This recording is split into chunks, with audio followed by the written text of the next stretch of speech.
മണ്ഡലത്തിൻ്റെ സർവ്വതോന്മുഖമായ പുരോഗതിക്ക് വേണ്ടി അതല്ലെങ്കിൽ മണ്ഡലത്തിൻ്റെ വീണ്ടെടുക്കുന്നതിന് വേണ്ടി അദ്ദേഹം ചെയ്ത കാര്യങ്ങൾ നാട്ടുകാർ അറിഞ്ഞു.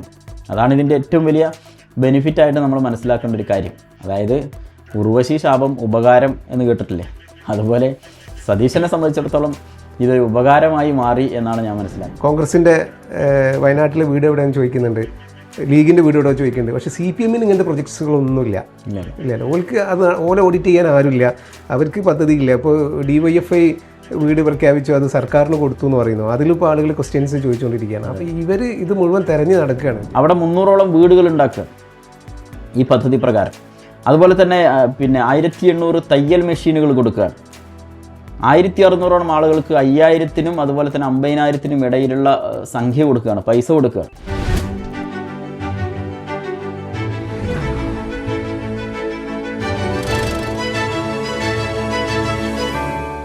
നമസ്കാരം. കഴിഞ്ഞ 2 ദിവസമായി സോഷ്യൽ മീഡിയയിൽ ഒരു ഡിസ്കഷനായിട്ടുള്ളൊരു വിഷയമാണ് VD സതീശൻ അദ്ദേഹത്തിൻ്റെ മണ്ഡലത്തിൽ നടപ്പിലാക്കിയ പുനർജനി എന്നൊരു പദ്ധതി. സഖാക്കൾ കുറച്ച് ദിവസമായിട്ട് അല്ലെങ്കിൽ കുറച്ച് ലാസ്റ്റ് ഈ അസംബ്ലി ഇലക്ഷൻ വരികയാണ്. അപ്പോൾ അവരുടെ ഫോക്കസ് VD സതീശനിലോട്ട് തിരിച്ചിരിക്കുകയാണ്. കഴിഞ്ഞ അസംബ്ലി ഇലക്ഷനിൽ അത് ലാസ്റ്റ് ടൈമിൽ അത് നമ്മുടെ രമേശ് ചെന്നിത്തലിൻ്റെ നേരെ തിരിച്ചു വെച്ചു. അത് വിജയകരമായി അവർ നടപ്പിലാക്കി. അദ്ദേഹത്തെ ചെന്നിത്തല എന്നുള്ളത് സംഗീത്തല എന്നൊക്കെ ഉള്ള ഒരു സംഗതി ഒരു ഇംപ്ലിമെൻ്റ് ചെയ്യാൻ അവർക്ക് സാധിച്ചു. ഒരു നരേഷൻ ഉണ്ടാക്കി, പിന്നെ അത് ഇംപ്ലിമെൻ്റ് ചെയ്തു. അപ്പോൾ അതേപോലെ സതീശൻ ഭയങ്കര ഫോക്കസ്ഡ് ആയിട്ട് ഭയങ്കര കൃത്യമായിട്ട് ലക്ഷ്യത്തോടു കൂടി മുന്നോട്ട് പോകണം. അപ്പോൾ അദ്ദേഹത്തെ എങ്ങനെയെങ്കിലും ടാർഗറ്റ് ചെയ്യണം, അതിന് എന്തെങ്കിലും കിട്ടണം. അങ്ങനെ ഒരു ലക്ഷ്യവുമായിട്ടാണ് വീണ്ടും പുനർജനിച്ചത് കേസ്. അപ്പോൾ എന്താണ് അതിൻ്റെ വസ്തുതകൾ എന്ന് ചർച്ച ചെയ്യുകയാണ്. എല്ലാവർക്കും സ്വാഗതം. നമ്മൾ വിഷയത്തിലോട്ട് വരുമ്പോൾ നമ്മൾ നേരത്തെ പറഞ്ഞൊക്കെ പോലെ സതീശൻ ടാർഗറ്റ് ചെയ്യപ്പെടുകയാണ്. കൃത്യമായ അത് കാരണം മലയാളികൾക്ക് അറിയാം എന്തുകൊണ്ട് സതീശൻ ടാർഗറ്റ് ചെയ്യപ്പെടുന്നു എന്നുള്ളത്. അദ്ദേഹത്തിന് വ്യക്തമായ കാഴ്ചപ്പാടുണ്ട്, വിഷനുണ്ട്. 100 സീറ്റ് കിട്ടി UDF അധികാരത്തിൽ വന്നില്ലെങ്കിൽ ഞാൻ വനവാസത്തിന് പോകുമെന്നാണ് അദ്ദേഹം പറഞ്ഞിട്ടുള്ളത്. അപ്പോൾ അദ്ദേഹത്തെ ഫോക്കസ് ചെയ്യണം. അതിനുവേണ്ടി പുനർജനി വീണ്ടും ഉയർത്തിക്കൊണ്ടുവന്ന് CBI അന്വേഷണത്തിന് വിടുകയാണ്. കഴിഞ്ഞ 5 വർഷം മുമ്പ് ഇതേ സമയത്താണ് ഉമ്മൻചാണ്ടിക്കെതിരെ സോളാർ കേസ് എന്ത് ചെയ്തു, CBIക്ക് ഇവർ റെഫർ ചെയ്തു. CBI അന്വേഷിച്ചു, എന്താ സംഭവിച്ചു, ഒരു തെളിവില്ല എന്ന് പറഞ്ഞിട്ട്. ഒരു തെളിവില്ല എന്നല്ല, ഇദ്ദേഹത്തിൻ്റെ തെളിവുകളൊക്കെ പറഞ്ഞു. നമ്മുടെ ഗണേഷ് കുമാറിൻ്റെ വന്തൊക്കെയാണ് ആ അന്വേഷണത്തിലൂടെ പുറത്തു വന്നത്. അപ്പോൾ ഇവർ CPM ഈ പുനർജനിയെ കൂട്ടുപിടിച്ച് മുന്നോട്ട് പോയിട്ട് വലിയ കാര്യമുണ്ടോ? ഇപ്പോൾ നമ്മളിപ്പോൾ കഴിഞ്ഞ ദിവസങ്ങളിലൊക്കെ അദ്ദേഹം അത് എക്സ്പ്ലെയിൻ ചെയ്തപ്പോൾ ജനങ്ങൾക്ക് ഇതുവരെ മനസ്സിലാവാത്തൊരു പ്രോജക്റ്റ്, കേരളത്തിൽ മറ്റെവിടെയും നടപ്പിലാക്കാത്തൊരു പ്രോജക്റ്റ് പറവൂർ മണ്ഡലത്തിൽ നടപ്പിലാക്കിയെന്നാണ് ഇപ്പോൾ ജനങ്ങൾക്ക് ബോധ്യമായത്. അത് CPMനെ തിരിഞ്ഞു കുത്താനല്ലേ സാധ്യത? എങ്ങനെയാണ് കാഴ്ചപ്പാട്? തീർച്ചയായും. അതായത് VD സതീശനെ സംബന്ധിച്ചിടത്തോളം ഇതൊരു പൊളിറ്റിക്കൽ മൈലേജ് ഉണ്ടാക്കിയ ഒരു സബ്ജക്റ്റാണ്. അതായത് 2018 പ്രളയം കേരളം ഇപ്പോഴും ഭീതിയോടെ ഓർക്കുന്ന ഒരു സംഭവമാണ്. ആ പ്രളയാനന്തരം കേരളത്തെ പുനർജീവിപ്പിക്കുന്നതിന് വേണ്ടി സർക്കാർ പദ്ധതികളും അല്ലാത്ത പദ്ധതികളും നമ്മൾ മനുഷ്യരെല്ലാവരും ഒന്നിച്ചു നിന്നൊരു കാലമാണ്. അപ്പോൾ ആ കാലത്തിന് ശേഷം ആരൊക്കെ എന്തൊക്കെ ചെയ്തു എന്ന ചോദ്യത്തിൻ്റെ ഒരു വലിയ ഉത്തരം VD സതീശൻ തരികയാണ്. അതായത് അദ്ദേഹത്തിൻ്റെ മണ്ഡലത്തിൽ പറവൂരിൽ കേരളത്തിൽ എവിടെയും ഇല്ലാത്ത തരത്തിലുള്ള ഒരു പുനർജനി സംഭവിച്ചു. അതല്ലെങ്കിൽ അവിടെ ഒരു പുനരുജ്ജീവനത്തിന് വേണ്ടി, അവിടുത്തെ ഒരു റിഹാബിലിറ്റേഷന് വേണ്ടി ഗംഭീരമായൊരു പ്രൊജക്റ്റ് അദ്ദേഹം മുന്നോട്ട് വെച്ചു എന്ന് നാട്ടിലുള്ള മുഴുവൻ ആളുകളും അറിഞ്ഞു. അപ്പോൾ അതിൻ്റെ ഒരു പ്രത്യേകതകൾ, അതിൻ്റെ ഒരു മാതൃക, അപ്പോൾ ലോകത്തിന് മാതൃകയായിട്ടുള്ളൊരു പദ്ധതി സ്വന്തം മണ്ഡലത്തിൽ അദ്ദേഹം അവതരിപ്പിച്ചിരിക്കുന്നു എന്ന് കുറച്ചുകൂടെ ആളുകൾ അറിയിക്കാനുള്ള ഒരു സൗകര്യം അല്ലെങ്കിൽ ഒരു അവസരം VD സതീശന് ലഭിച്ചു എന്നാണ് ഈ വിവാദത്തിൽ നിന്ന് മനസ്സിലാക്കേണ്ട ഒരു കാര്യം. അതായത് ഇതിൽ നമ്മൾ മനസ്സിലാക്കേണ്ടത് ഒരു മണ്ഡലത്തിൽ, അപ്പോൾ പറവൂര് ഈ പ്രളയം നന്നായി ബാധിച്ച ഒരു മണ്ഡലമാണ്. അവിടെ 300ഓളം വീടുകൾ ഉണ്ടാക്കുക ഈ പദ്ധതി പ്രകാരം. അതുപോലെ തന്നെ 1800 തയ്യൽ മെഷീനുകൾ കൊടുക്കുകയാണ്. 1600ഓളം ആളുകൾക്ക് 5000-നും അതുപോലെ തന്നെ 50,000-നും ഇടയിലുള്ള സംഖ്യ കൊടുക്കുകയാണ്, പൈസ കൊടുക്കുകയാണ്. അവിടുത്തെ കർഷക ഗ്രാമം എന്നുള്ള നിലക്ക് ഈ പശുക്കൾക്ക് ഭക്ഷണം കൊടുക്കാൻ പറ്റാത്തൊരവസ്ഥ. അവിടെ അദ്ദേഹം എന്ത് ചെയ്യുന്നുണ്ട്, 50 ടൺ കാലിത്തീറ്റ കർഷകർക്ക് കൊടുക്കുകയാണ്. അതുപോലെ തന്നെ അദ്ദേഹം 1,00,000 നോട്ട് ബുക്കുകൾ, കുട്ടികൾക്ക് വേണ്ടി നോട്ട് ബുക്കുകൾ വാങ്ങിക്കൊടുക്കുന്നു.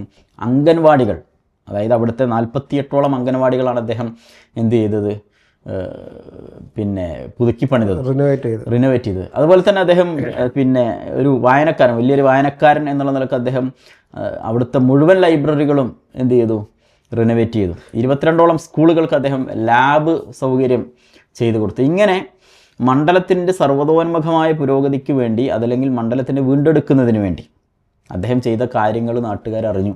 അതാണ് ഇതിൻ്റെ ഏറ്റവും വലിയ ബെനിഫിറ്റായിട്ട് നമ്മൾ മനസ്സിലാക്കേണ്ട ഒരു കാര്യം.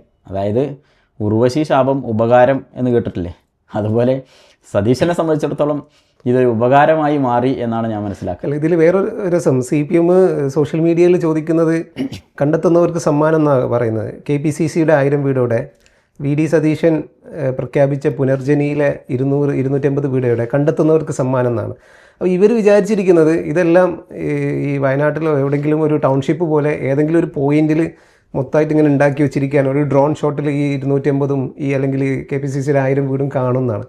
സത്യത്തിൽ അത് മണ്ഡലത്തിലെ വിവിധ പ്രദേശങ്ങളിൽ ഓരോരോ പോക്കറ്റുകളിലൊക്കെ ഉണ്ടാക്കിയിട്ടതാണ്. ഇവരിപ്പോൾ അതും ചോദിച്ചുകൊണ്ടിരിക്കുകയാണ്. അത് ചോദിക്കുമ്പോൾ തന്നെ അതിൽ വേറൊരു വൈരുദ്ധ്യമുണ്ട്. കോൺഗ്രസിൻ്റെ വയനാട്ടിലെ വീട് എവിടെയാണെന്ന് ചോദിക്കുന്നുണ്ട്, ലീഗിൻ്റെ വീട് എവിടെ ചോദിക്കുന്നുണ്ട്. പക്ഷേ CPMന് ഇങ്ങനത്തെ പ്രൊജക്ട്സുകളൊന്നുമില്ല. ഇല്ല, ഓൾക്ക് അത് ഓലെ ഓഡിറ്റ് ചെയ്യാൻ ആരുമില്ല, അവർക്ക് പദ്ധതിയില്ല. ഇപ്പോൾ DYFI വീട് പ്രഖ്യാപിച്ചു, അത് സർക്കാരിന് കൊടുത്തു എന്ന് പറയുന്നു. അതിലിപ്പോൾ ആളുകൾ ക്വസ്റ്റ്യൻസ് ചോദിച്ചുകൊണ്ടിരിക്കുകയാണ്. അപ്പോൾ ഇവർ ഇത് മുഴുവൻ തെരഞ്ഞു നടക്കുകയാണ്. ജനങ്ങൾ സത്യത്തിൽ പിന്നെ സർക്കാർ ചെയ്യേണ്ട ഒരുപാട് കാര്യങ്ങൾ ചെയ്യാതിരിക്കുകയും അതിൻ്റെ അത് മറച്ചു വെക്കാൻ വേണ്ടിയിട്ട് ഇപ്പോൾ പ്രതിപക്ഷ നേതാക്കൾക്കെതിരെ അല്ലെങ്കിൽ വ്യക്തികൾക്കെതിരെ അറ്റാക്ക് ചെയ്യുകയാണ്, അല്ലെങ്കിൽ പാർട്ടികൾക്കെതിരെ അറ്റാക്ക് ചെയ്യുകയാണ്.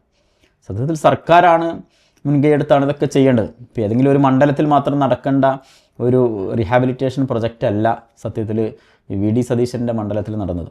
എല്ലാ മണ്ഡലത്തിലും ഇതുപോലെ നടക്കേണ്ടിയിരുന്നു. പക്ഷേ പലരും അങ്ങനെ ഒരു ഇനിഷ്യേറ്റീവ് എടുത്തിട്ടില്ല.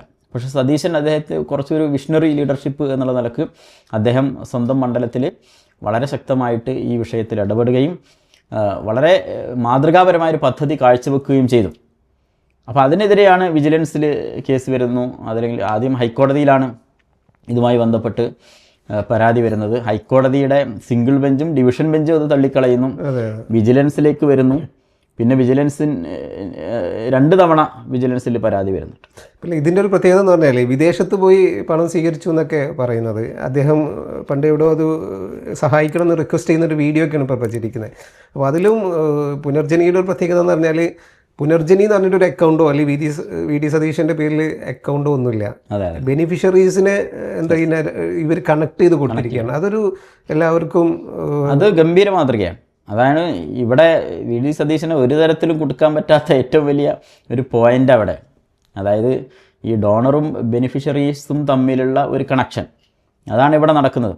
അതിൽ ഈ പുനർജനി പ്രൊജക്റ്റ് ചെയ്യുന്നത് അതിൻ്റെ ഒരു ഫെസിലിറ്റേറ്റർ എന്നുള്ള നിലക്ക് നിൽക്കുകയാണ്. ഇപ്പോൾ മണപ്പാട്ട് ഫൗണ്ടേഷനാണ് അതിൻ്റെ ഒരു NGO ആയിട്ട് പ്രവർത്തിക്കുന്നത്.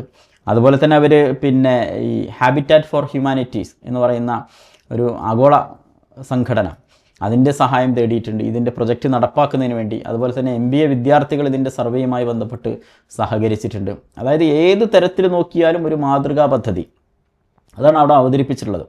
ഇവിടെ ഏറ്റവും വലിയൊരു പോയിൻ്റ്, ഈ പണം പിരിച്ചു എന്ന ആരോപണം, ആ പണം ശരിയായിട്ട് വിനിയോഗിച്ചിട്ടില്ല. ഇപ്പോൾ ഏറ്റവും ഇപ്പോൾ ഷാഫി പറഞ്ഞ പോലെ തന്നെ FCRA ഫണ്ട്, ഇപ്പോൾ FCRA അക്കൗണ്ട് എന്ന് പറഞ്ഞത് അത്രത്തോളം സൂക്ഷ്മമായി വിലയിരുത്തപ്പെടുന്നതും ഓഡിറ്റ് ചെയ്യപ്പെടുന്നതുമായ ഒരു അക്കൗണ്ടാണ്.